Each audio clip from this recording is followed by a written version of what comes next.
વાર સ્વામી વિવેકાનંદ અમેરિકામાં પોતાનું પ્રવચન કરી રહ્યા હતા। એ સમયે એક અમેરિકન યુવતીએ આવી અને સ્વામી વિવેકાનંદને કહ્યું કે હું તમારી બુદ્ધિથી પ્રભાવિત થઈ છું અને મારે તમારા જેવું બુદ્ધિશાળી સંતાન જોઈએ છે, તો શું તમે મારી સાથે લગ્ન કરી શકો?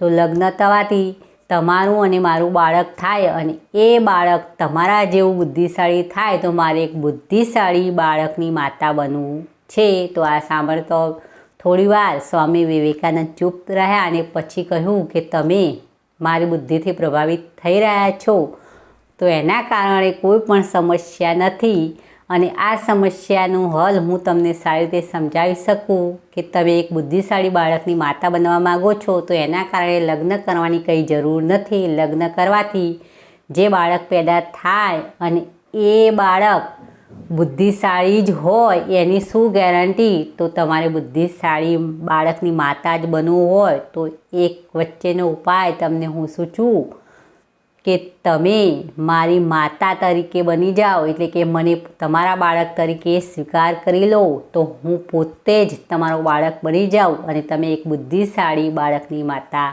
બની શકો।